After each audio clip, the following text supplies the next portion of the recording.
조선시대 한적한 해안마을에 윤서화라는 젊은 과부가 살고 있었다. 그녀는 몰락한 양반 가문이 딸로 병약한 부잣집 상인에게 억지로 시집을 가야 했다. 남편은 혼인한 지 얼마 되지 않아 세상을 떠났고 서화는 아름다운 한복을 입고 슬픔에 잠긴 채 옛집에서 홀로 지냈다. 집은 바다를 마주하고 있었고 오래된 소나무와 대나무 숲으로 둘러싸여 있었다. 그 고요함 속에서 그녀는 마치 한 포기 수묵화처럼 아름다웠지만 어딘가 모르게 쓸쓸함이 감돌았다. 어느 날 경성에서 유명한 기녀인 윤담비가 언니를 찾아왔다. 담비는 화려한 비단옷을 입고 머리에는 옥비녀를 꽂고 있었다. 그녀의 눈빛은 밝고 생기가 넘쳤으며 입가에는 자신감 넘치는 미소가 걸려 있었다. 담비는 언니의 슬픔을 걱정하며 그녀에게 새로운 행복을 찾아주고자 결심했다. 언니, 이대로 혼자 슬픔에 잠겨 지내시면 어찌합니까? 제 손을 잡고 세상 밖으로 나가보아요. 담비는 언니의 손을 꼭 잡으며 말했다. 담비야, 나는 이미 죽은 사람이나 마찬가지다. 남편을 잃은 슬픔이 너무 크구나. 서화는 눈물을 글썽이며 말했다. 언니, 슬퍼할 시간은 충분했어요. 이제는 새로운 삶을 시작해야 할 때예요. 제가 도와드릴게요. 담비는 굳은 결심을 한 듯 말했다. 그녀는 경성에서 유명한 화가 최무진을 서화에게 소개해주기로 마음먹었다. 무진은 뛰어난 그림 실력뿐만 아니라 훤칠한 외모와 부드러운 성품으로도 유명했다. 담비는 무진에게 서화의 초상화를 그려달라고 부탁했다. 제 언니의 아름다움을 그림으로 담아주세요. 언니의 슬픔을 씻어줄 수 있는 그런 그림을 그려주세요. 무진은 담비의 부탁을 받아들였다. 그는 서화의 집을 방문했고 그녀를 처음 본 순간 숨이 멎는 듯했다. 서화의 아름다움은 그의 상상을 초월했다. 그녀의 맑은 눈동자에는 슬픔이 가득했지만 동시에 형언할 수 없는 매력이 느껴졌다. 무진은 조심스럽게 붓을 들었다. 그는 서화의 모습을 화폭에 담기 시작했다. 며칠 동안 무진은 서화의 집을 드나들며 그림을 그렸다. 그는 서화와 이야기를 나누면서 그녀의 아픔을 이해하게 되었고 점점 더 그녀에게 빠져들었다. 서화 역시 무진의 따뜻한 마음과 섬세한 손길에 마음을 열기 시작했다. 그녀는 무진 앞에서 웃음을 되찾았고 그의 붓끝에서 탄생하는 자신의 모습에 감탄했다. 무진 화공, 제 모습을 이렇게 아름답게 그려주셔서 감사합니다. 서화는 수줍게 말했다. 마님의 아름다움은 제가 감히 다 담아낼 수 없을 정도입니다. 무진은 진심을 담아 말했다. 어느덧 초상화는 완성되어 갔고 무진과 서화의 마음도 점점 더 가까워졌다. 하지만 서화는 여전히 과부라는 신분 때문에 자신의 감정을 드러내는 것을 두려워했다. 조선시대의 엄격한 유교 사상은 과부의 재가를 금기시했고 사회의 시선은 차가웠다. 한편 담비는 언니와 무진의 관계를 지켜보면서 초조함을 느꼈다. 그녀는 자신의 계획이 성공하기를 간절히 바랐지만 언니의 소극적인 태도에 답답함을 느꼈다. 담비는 경성에서 가장 유명한 기생마마, 마담을 찾아가 도움을 청했다. 마마는 오랜 경험과 뛰어난 지혜로 많은 사람들의 연애 상담을 해주는 것으로 유명했다. 마마, 제 언니가 젊은 화가와 사랑에 빠졌어요. 하지만 언니는 과부라는 신분 때문에 망설이고 있어요. 어떻게 해야 언니가 마음을 열 수 있을까요? 담비는 간절하게 물었다. 마마는 잠시 생각에 잠기더니 담비에게 은밀한 비법을 알려주었다. 담비야, 여자에게는 특별한 힘이 있단다. 그 힘을 잘 활용하면 어떤 남자라도 사로잡을 수 있지. 마마는 담비에게 남자를 유혹하는 기술, 즉 방중술을 가르쳐 주었다. 담비는 마마의 가르침을 열심히 배우고 익혔다. 이 기술을 언니에게 가르쳐 주세요. 그러면 언니도 분명 마음을 열 거예요. 마마는 담비에게 확신에 찬 목소리로 말했다. 담비는 마마에게 배운 방중술을 언니에게 전수하기 시작했다. 처음에는 서화가 망설였다. 담비야, 나는 그런 것을 할 수 없어. 나는 이미 늙었고 더 이상 여자가 아니야. 하지만 담비는 끈질기게 언니를 설득했다. 언니, 아직 젊고 아름다워요. 그리고 여자의 매력은 나이와 상관없어요. 제가 가르쳐드리는 대로 해보세요. 그러면 무진 화공도 분명 언니에게 빠져들 거예요. 서화는 동생의 설득에 조금씩 마음을 열기 시작했다. 그녀는 담비가 가르쳐주는 대로 몸을 움직이고 숨을 쉬고 눈빛을 보내는 연습을 했다. 처음에는 어색하고 부끄러웠지만 점차 자신감이 생겼다. 담비야, 고맙다. 내 덕분에 새로운 삶을 시작할 수 있을 것 같아. 서화는 눈물을 글썽이며 말했다. 언니, 이제부터 시작이에요. 무진 화공을 꼭 언니의 남자로 만드세요. 담비는 언니를 격려하며 말했다. 어느 날 밤, 무진은 그림을 마무리하기 위해 서화의 집을 찾았다. 서화는 담비가 가르쳐준 대로 무진을 맞이했다. 그녀는 평소보다 더 화려한 옷을 입고 머리에는 아름다운 꽃을 꽂았다. 그녀의 눈빛은 은은하게 빛났고 입가에는 매혹적인 미소가 걸려 있었다. 무진은 서화의 달라진 모습에 깜짝 놀랐다. 마님, 오늘따라 더욱 아름다우십니다. 무진은 자신도 모르게 칭찬을 했다. 화공, 오늘 밤은 그림 대신 저와 함께 달을 보시겠어요? 서화는 무진의 눈을 똑바로 바라보며 말했다. 그녀의 목소리는 낮고 부드러웠으며 묘한 떨림이 있었다. 무진은 서화의 초대에 당황했지만 그녀의 매혹적인 눈빛에 이끌려 거절할 수 없었다. 그는 서화와 함께 뜰로 나갔다. 밤하늘에는 둥근 보름달이 떠 있었고 달빛은 서화의 얼굴을 환하게 비추었다. 서화는 무진에게 술을 권했다. 무진은 술잔을 받아들고 서화를 바라보았다. 마님, 오늘 밤은 정말 특별한 밤입니다. 무진은 술기운에 용기를 내어 말했다. 화공, 저도 그렇게 생각해요. 서화는 무진의 손을 잡았다. 그녀의 손은 따뜻하고 부드러웠다. 무진은 심장이 쿵쾅거리는 것을 느꼈다. 서화는 무진에게 기대어 그의 귀에 속삭였다. 화공, 저는 당신을 원해요. 그녀의 숨결이 무진의 목덜미를 간지럽혔다. 무진은 온몸에 전율을 느꼈다. 그는 서화를 안고 싶은 욕망을 참을 수 없었다. 마님, 저도 마님을 원합니다. 무진은 떨리는 목소리로 말했다. 그 순간 담비가 나타났다. 그녀는 두 사람의 모습을 보고 깜짝 놀랐다. 언니, 무진 화공, 이게 무슨 일이에요? 담비는 당황한 목소리로 물었다. 담비야, 우리는 서로 사랑하고 있어. 서화는 무진의 손을 꼭 잡은 채 말했다. 하지만 언니는 과부잖아요. 담비는 여전히 믿을 수 없다는 듯 말했다.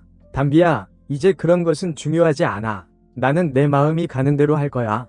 서화는 단호하게 말했다. 담비는 언니의 변화에 놀랐지만 한편으로는 기뻤다. 그녀의 계획이 성공한 것이다. 하지만 담비는 예상치 못한 또 다른 감정에 휩싸였다. 그녀는 무진에게 묘한 질투심을 느꼈다. 언니, 축하해요. 하지만 담비는 말을 잇지 못했다. 하지만 뭐? 서화는 담비의 표정을 살피며 물었다. 아무것도 아니에요. 그냥 두 분이 행복하시길 바랄 뿐이에요. 담비는 애써 미소를 지으며 말했다. 그날 밤 무진과 서화는 서로의 마음을 확인하고 뜨거운 밤을 보냈다. 담비는 두 사람의 행복을 빌어주면서도 마음 한구석에 씁쓸함을 감출 수 없었다. 다음 날 아침 담비는 무진을 찾아갔다. 무진 화공, 어젯밤 일은? 담비는 말을 꺼내기가 어려웠다. 담비씨, 저도 어떻게 된 일인지 모르겠어요. 하지만 저는 서화마님을 진심으로 사랑합니다. 무진은 단호하게 말했다. 알아요. 하지만 저도 화공을 좋아해요. 담비는 갑작스럽게 자신의 마음을 고백했다. 무진은 담비의 고백에 깜짝 놀랐다.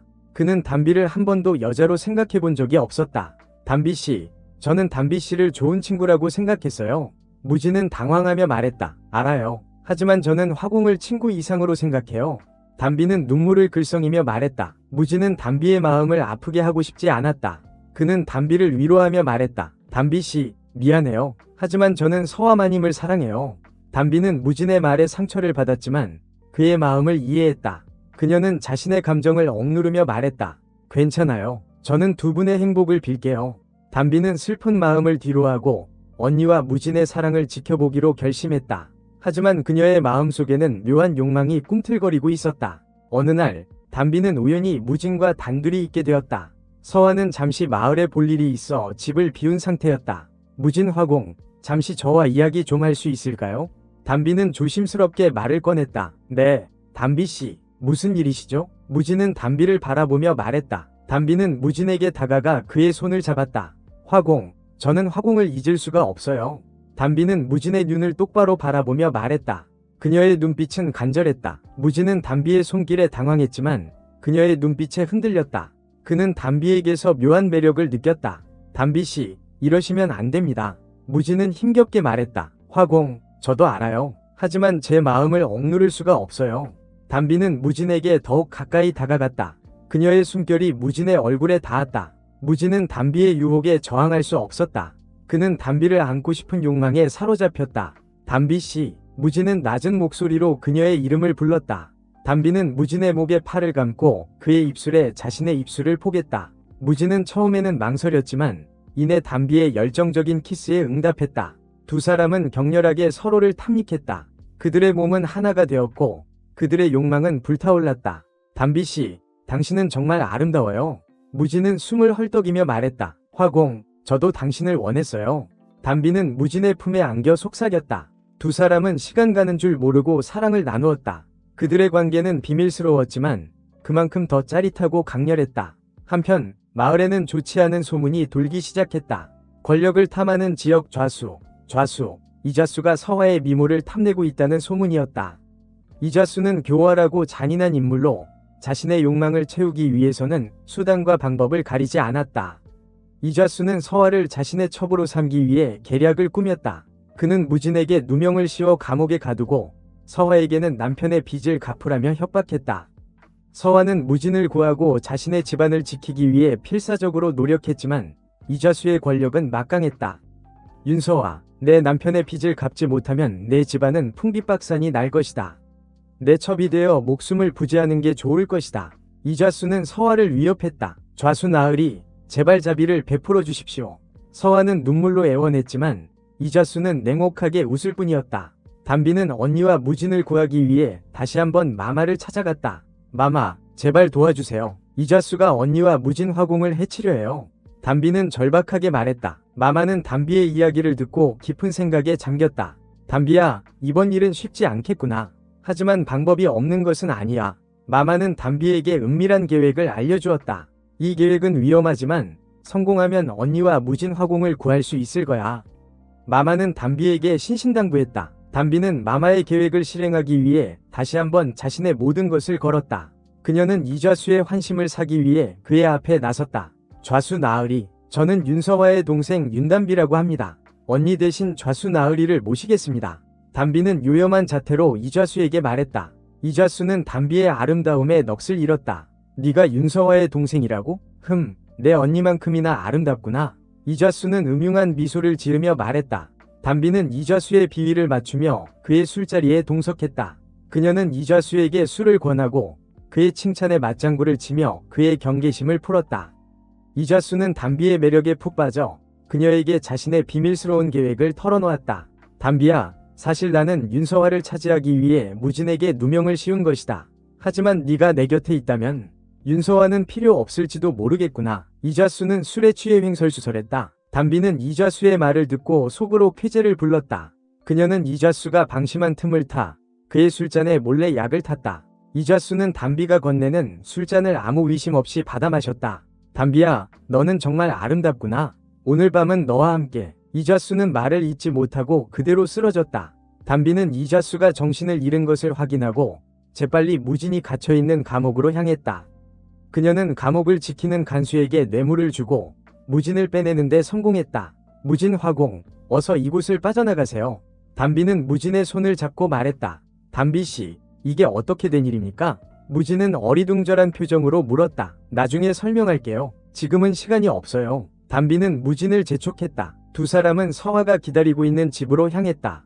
서화는 무진과 담비가 무사히 돌아온 것을 보고 기쁨에 눈물을 흘렸다. 무진 화공, 담비야, 정말 고맙다. 너희들 덕분에 살았어. 서화는 두 사람을 끌어안으며 말했다. 세 사람은 이좌수의 추격을 피해 멀리 도망치기로 결심했다. 그들은 밤을 틈타 배를 타고 바다로 나아갔다. 달빛 아래 세 사람은 서로의 어깨에 기대앉아 미래를 이야기했다. 이제 우리는 어떻게 되는 걸까요? 서화는 불안한 목소리로 물었다. 걱정 마세요, 마님. 저희가 함께라면 어떤 어려움도 헤쳐나갈 수 있습니다. 무진은 서화의 손을 꼭 잡으며 말했다. 그래요, 언니. 우리는 이제 자유해요. 아무도 우리를 갈라놓을 수 없어요. 담비는 힘주어 말했다. 세 사람은 새로운 삶을 찾아 떠났다.